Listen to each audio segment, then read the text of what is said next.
Depois que o Barsi revelou publicamente que comprou 500 mil ações de Banco Bradesco, os investidores estão se perguntando: será que chegou a hora de comprar Bradesco? Agora que até o Barsi, que antes criticava o Bradesco e comprou, se tornou uma grande oportunidade? E ainda mais, será que agora é melhor eu pegar as minhas ações de Banco do Brasil, que já subiram bem, e trocar por Banco Bradesco, visando oportunidade e ganho de capital? É sobre isso que falaremos nesse vídeo, então vem comigo. E sim, como eu disse, o Barsi fez uma recente compra de Bradesco. E isso desperta uma curiosidade, claro. Quem não se lembra, há mais ou menos 2 anos, o Barsi criticando tanto o Bradesco quanto Itaúsa, dizendo o seguinte: olha, essas ações ficam fazendo bonificações, ficam aumentando base acionária, ficam diminuindo dividendo por ação, e isso acaba sendo ruim. E aí ele falou: vendi. Mas isso foi antes de ter toda essa queda do Bradesco. E aí agora ele disse que comprou 500 mil ações de Bradesco. Então aqui, de plano, você já percebe o seguinte: a opinião de um investidor, um grande investidor como o Barsi, por exemplo, ela pode mudar e faz parte do jogo. Ela pode mudar de acordo com o contexto, de acordo com a situação. Agora o Barsi viu que Bradesco ficou barato, na visão dele, a ponto dele, mesmo não gostando da bonificação, comprar as ações de Bradesco. E foram 500 mil ações. Só que 500 mil ações, no preço atual de Bradesco, dá mais ou menos 6 milhões e meio de reais. Para o Barsi nem é uma grande quantidade. Então ele ainda permanece não gostando da bonificação, mas quis comprar um pouco, para ele é pouco, de ações do Bradesco. Mas será que elas estão tão baratas assim, essas ações? E será que vale a pena trocar por Banco do Brasil? Primeiro vamos entender o que está acontecendo. Olha, eu preciso lembrar a vocês que o Brasil está uma baguncinha nesse curto prazo. O dólar não para de subir.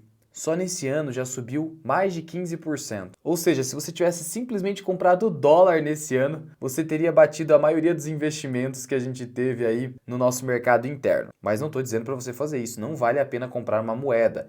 Vale a pena você se expor através de investimentos. Mas isso fica para um outro vídeo. O fato é que o dólar não para de subir. Nesse momento mesmo está subindo quase 0,5% a 5,68. E eu já mostrei para vocês que acompanham aqui o canal que o dólar ele rompeu aqui a média móvel de 200 períodos, algo que só aconteceu aqui em 2012, e quando ocorreu esse rompimento, o dólar sempre ficou bem acima dessa média móvel, exceto aqui em 2017 e 2018, e depois voltou a subir muito. Mas será que o dólar vai continuar subindo e testar esse topo aqui do ano de 2020? Superando os R$6? Será que isso pode acontecer? Olha, tudo é possível, mas nem tudo é provável. É provável que isso vá acontecer? Depende. Depende do quê? Olha, esse aqui é o relatório de mercado, o boletim Focus do Banco Central. O que é isso? O Banco Central, ele reúne periodicamente as opiniões dos analistas de mercado, dos economistas, sobre os principais indicadores macroeconômicos da economia brasileira, ok? Por exemplo, PIB, inflação, câmbio, taxa Selic, que é a taxa básica de juros da nossa economia. E aí, o que importa aqui pra gente é o seguinte: Selic. Ignore essa previsão de câmbio aqui a 5,20 porque eles sempre erram. Isso aqui não interessa. O que importa pra gente é isso aqui: Selic e também inflação, que está com expectativa de subida. Esse aqui é o último relatório. Selic está em 10,5%. É uma taxa alta? Sim. Qualquer taxa que esteja acima de 2 dígitos ou qualquer taxa de juro que esteja bem distante da inflação oficial, e a nossa taxa está, mas não é simplesmente essa conta que faz, é uma taxa alta. Isso dificulta o crescimento das empresas. Por outro lado, isso é algo bom para os bancos e seguradoras. E aqui a gente está falando do setor bancário, Bradesco e Banco do Brasil. Então o setor bancário se beneficia dessa taxa alta. Por quê? Porque o resultado dos bancos é resultado financeiro, resultado de juros. Juro mais alto, resultado maior. Simples assim. Mas o que acontece é o seguinte: essa taxa não pode oscilar demais, não pode cair muito e depois voltar, senão prejudica o balanço dos bancos. É o que aconteceu com o Bradesco. Toda aquela oscilação de taxa de juro que a gente teve, Selic indo a 2% e depois subindo para 13,75%, isso prejudicou completamente o balanço do Bradesco. Por isso ele sofreu bastante e teve toda essa queda que a gente já vai comentar. Mas o fato é, se o dólar está em quase 5,70 agora, com uma Selic a 10,5%, o que você acha que vai acontecer se o dólar continuar subindo? O que você acha que vai acontecer? A taxa de juros não vai poder cair, ou terá até mesmo que subir se o dólar continuar subindo e até mesmo a expectativa de inflação. Sabe por quê? Porque uma taxa de juro alta contém a inflação e também contém a alta do dólar. Sabe por que contém a alta do dólar? Por um motivo muito simples. Quando você tem uma taxa de juro muito elevada no Brasil, você atrai capital estrangeiro, sabe para o quê? Para os títulos do governo.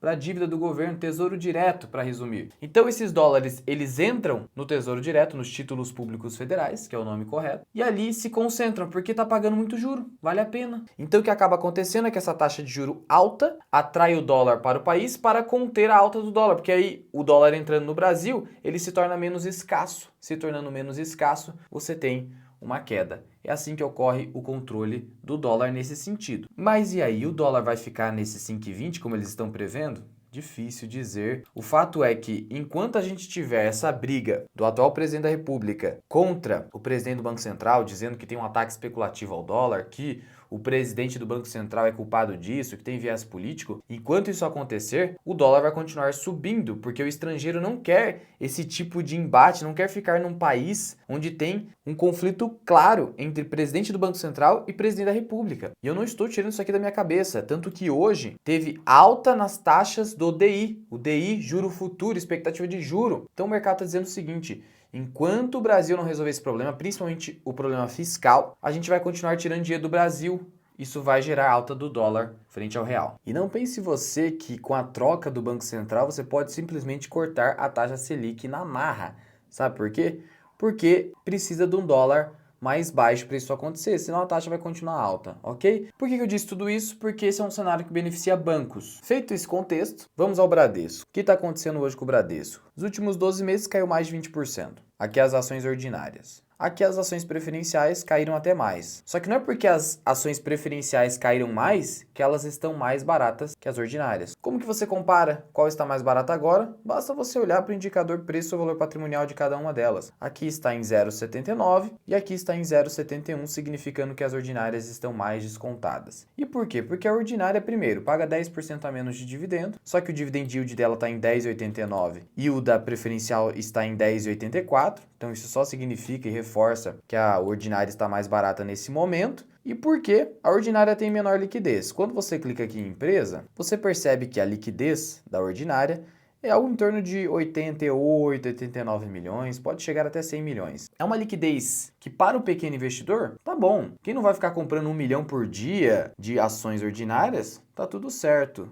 Para o Barsi, poderia ser um problema, porque aí você poderia ter um spread alto por conta do grande volume que ele compra, mas ele pode comprar aos poucos. Então, a ordinária vale para a maioria dos investidores se ela estiver mais barata, o que é o caso agora. Então, eu já antecipo para vocês, se você tiver com interesse de ter Bradesco, hoje a ordinária é mais descontada claramente. E veja que quando a gente olha aqui para o gráfico de preços da preferencial, hoje ela está aqui nessa região, 12,22. Sabe quando ela tocou essa região de preços novamente?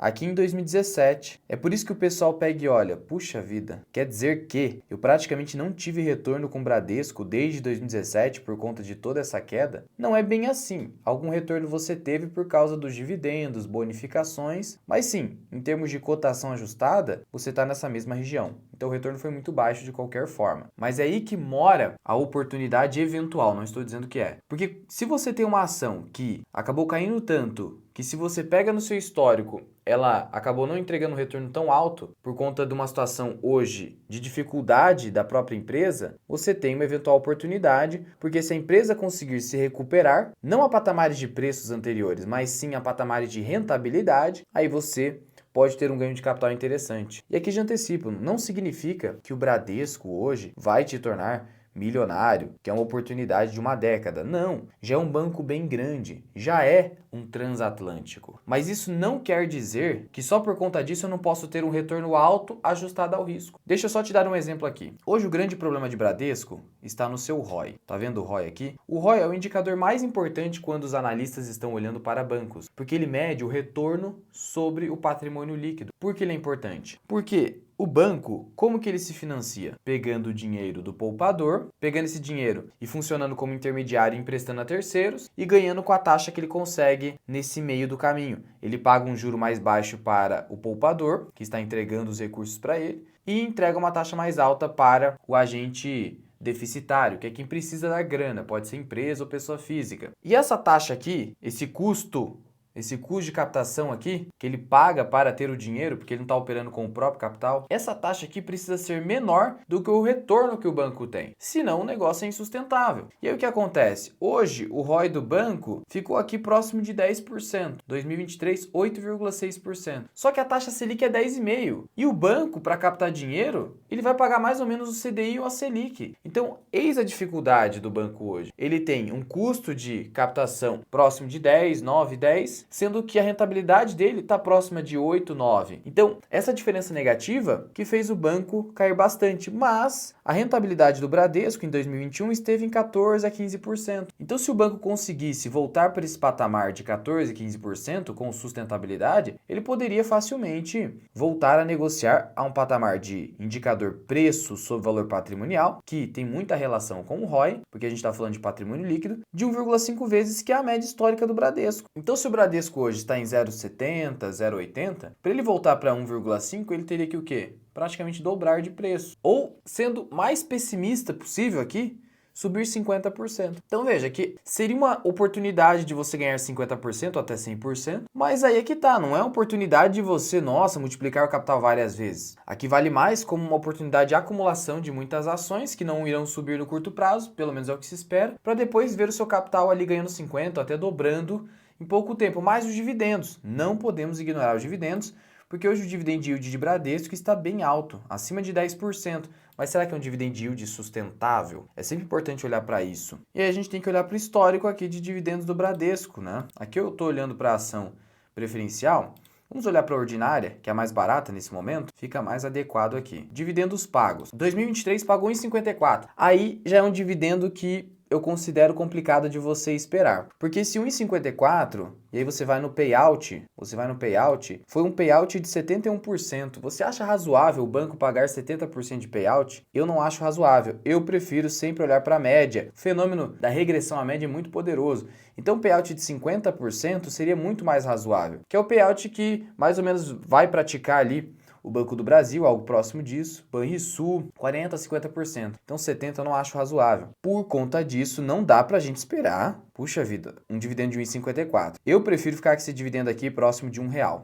R$1 por ação. Muito mais razoável, tá? Ok. R$1 por ação, se eu comprar hoje a R$11, a ordinária, isso quer dizer o quê? Vamos pegar 11,10. Tá? Então, eu teria R$1 por ano nos preços atuais e vou dividir por 11,10 para achar o dividend yield. Eu multiplico por 100, então eu tenho um dividend yield projetado hoje de 9%, ou até mais do que isso, dependendo do payout. Já é um dividend yield muito interessante. Qual que é a média de dividend yield do Bradesco? Vamos olhar aqui. Sempre olhando para a média. Dividend yield médio, 5,36. Portanto, 9% é bem interessante. Mas precisa haver uma expectativa de recuperação do banco, porque de nada adianta o dividendo. Mas esse dividendo já vai te ajudando a acumular ações enquanto não ocorre a recuperação. Em que sentido? Enquanto o banco não sobe ou vai caindo mais um pouco, porque ele não acha o fundo do poço, eu vi o pessoal brincando, Bradesco não acha o fundo do poço, claro, enquanto não tiver nenhum tipo de gatilho que faça a ação disparar, vai ficar caindo. Mas a gente já está vendo o Barsi comprando, Howard Marks comprando, César Paiva da Real Investor e outros investidores. Então, muitos investidores estão olhando para uma oportunidade de value investing, mas pode ser um value trap. O que é value trap? Uma armadilha de valor, ou seja, uma ação que está barata, mas não vai se recuperar, que é uma grande armadilha. Aí é questão da gestão de risco. Você não vai colocar todos os seus ovos em apenas uma ação, porque pode ser um value trap. A gente viu que se o Bradesco está sofrendo agora, é porque ele não foi tão bom quanto o Banco do Brasil e o Itaú. Então não dá para dizer que o Bradesco tem a mesma qualidade desses bancos. Mas não é porque ele não tem a mesma qualidade desses bancos que não pode ser uma oportunidade. A gente está falando aqui de uma oportunidade de preço, de momento atual. Mas é claro que depende do banco se recuperar. E será que ele vai se recuperar? Esse que é o grande ponto aqui, né? Primeiro vamos olhar como foi rapidamente o resultado do primeiro trimestre de 2024. Em agosto tem próximo resultado. Teve melhora das provisões, que é justamente o dinheiro que o banco deixa lá provisionado quando vai ter calote. Teve melhora, então reduziu provisão. O ROI ficou em 10%, mas tem a operação de seguro que ajuda muito aqui. E hoje tem uma especulação do mercado se a operação de seguro não vai perder rentabilidade por conta da tragédia no Rio Grande do Sul. Então o ROI mesmo fica entre 9 a 10 ali, mais ou menos isso. Já teve uma pequena melhora, porque no ano passado foi de 8. Por isso que é como diz essa notícia, Bradesco vê melhora lenta no primeiro trimestre. Mas é uma melhora e a ação continua caindo. Então apesar da melhora, a ação continua caindo. Isso não parece uma certa distorção, uma ineficiência de curto prazo? E aí o Bradesco anunciou reestruturação. Tá com um novo CEO. Esse CEO já declarou que espera retorno da rentabilidade do Bradesco a patamares anteriores só em 2026. Então, olha só, espera-se uma recuperação, mas ela é lenta. E a maioria das casas de análise, de fato, esperam essa recuperação de forma lenta. Mas não um ROI de Banco do Brasil ou Itaú de 20%, mas um ROI de 14, 15, que é aquela média que a gente viu do Bradescão. Mas mesmo se voltar para a média, já tem um potencial de retorno interessante. Seja com os dividendos que você vai acumulando no meio do caminho, que hoje esse dividend yield está alto, seja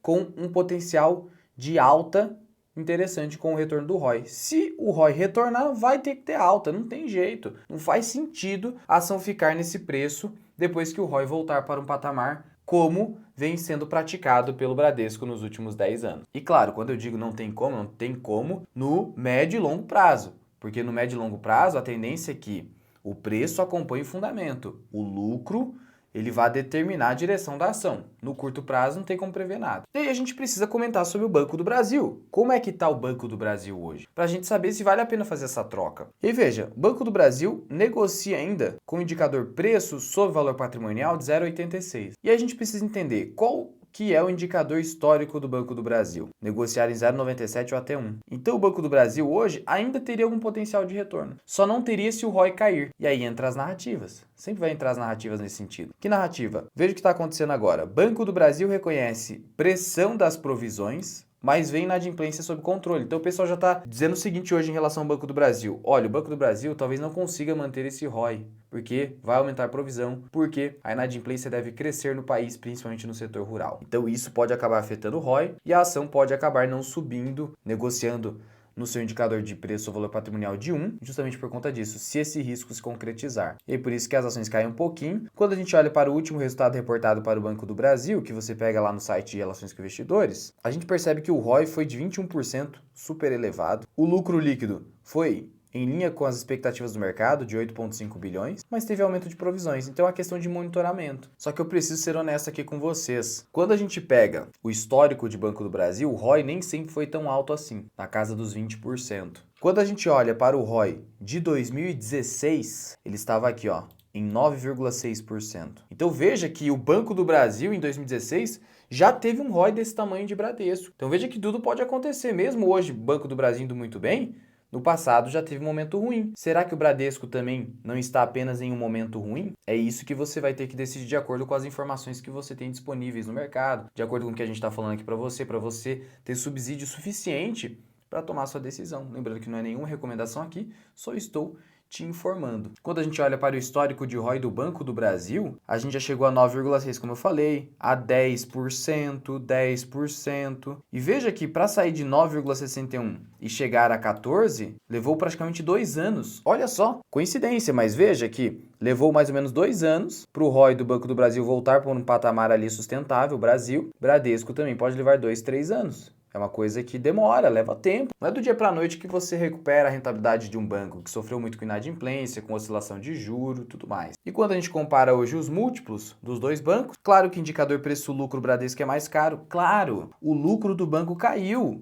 Então esse múltiplo vai subir. Então aqui não dá para você comparar. Claro que o Banco do Brasil vai estar mais barato, porque o lucro líquido do Banco do Brasil ainda está alto. Já o indicador preço-valor patrimonial, Bradesco é mais barato. Só que o ROI nem se compara, a gente viu. O ROI justifica esse PVP. Então, em termos de qualidade, hoje o Banco do Brasil, sem sombra de dúvida, é o melhor banco, quando a gente compara aqui. Só que em termos de preço, hoje o Bradesco está mais interessante. Mas e aí, será que vale a pena fazer a troca? Essa é a grande pergunta desse vídeo. Bom, mas antes de te responder isso aqui, eu preciso lembrar a vocês que as matrículas para a terceira turma do Formação Mirai Investing, nosso treinamento completo de finanças e investimentos, estão abertas por tempo limitado. Iremos fechar as matrículas já no dia 7. Então tem tem pouco tempo para entrar nessa turma, e é importante lembrar o seguinte: os preços vão sendo reajustados, o valor já está maior do que a gente praticou na segunda turma, e essa vai ser uma tendência, aumento dos preços para ser justo com as turmas anteriores. Se você ainda tem dúvida da qualidade do nosso treinamento, ouça agora um trechinho do Gustavo, da primeira turma,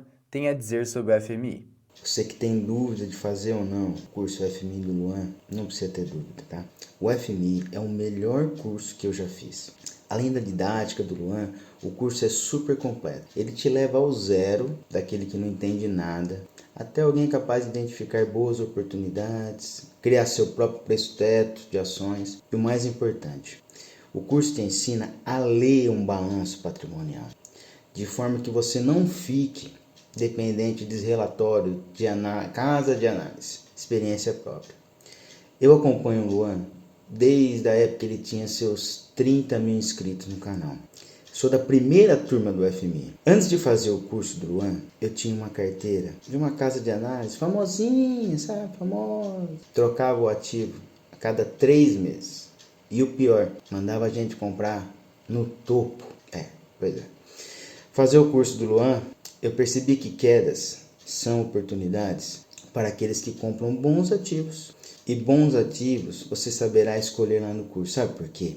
Lá tem uma planilha de checklist que você vai fazer com cada ação que você quer estudar. E aí, depois de checklist, você vai colocar essa ação como uma oportunidade ou como uma ação previdenciária. Ele é o meu consultor e eu sou fã do cara. Vendo da onde ele saiu, aonde ele chegou, ele sempre terá o meu respeito e admiração.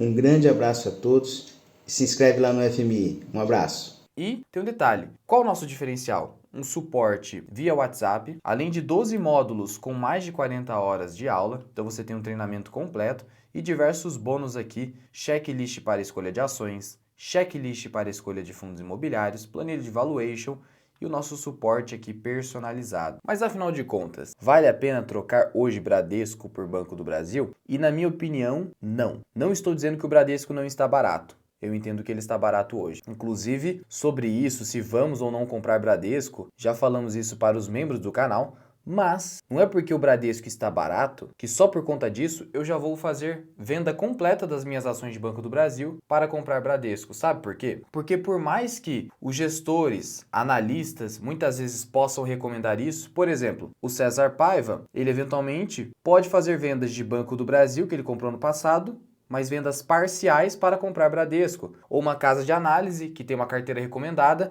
vender ações do Banco do Brasil, ou recomendar venda de ações do Banco do Brasil para comprar Bradesco, mas eles fazem vendas parciais, eles não zeram, eles só vão zerar a posição se a ação perdeu o fundamento ou se ela ficou muito cara. E a gente viu que Banco do Brasil não está caro, ele ainda tem potencial de retorno, ele está com múltiplos baratos, indicadores de rentabilidade excelentes, então a ação não está cara. Então você até poderia tentar uma gestão ativa no sentido de vender parte do que você tem em Banco do Brasil, se você tem muitas ações, se você está concentrado. Mas zerar posição, de maneira nenhuma eu faria isso, porque não faz o menor sentido, a ação hoje ainda está barata. E veja que esse tipo de gestão ativa, de vender parte da posição, é mais de gestor e casa de análise. Eu não estou fazendo isso. Por quê? Porque eu não preciso fazer isso. Eu tenho dinheiro da reserva de oportunidade, dinheiro que eu poupo do meu trabalho. Então, se é para comprar a ação, eu vou pegar esse dinheiro e comprar a ação nova. Eu não vou tirar da onde ainda está barato, que é Banco do Brasil, onde eu ainda estou recebendo minha renda, onde o dividendo ainda é muito bom, para fazer a troca. Pode dar certo? Até pode. Mas será que vale a pena o risco? Porque tem o risco da gestão ativa. Você pode estar trocando uma ação boa por uma ação que é um value trap, que eu já falei para vocês. Você pode trocar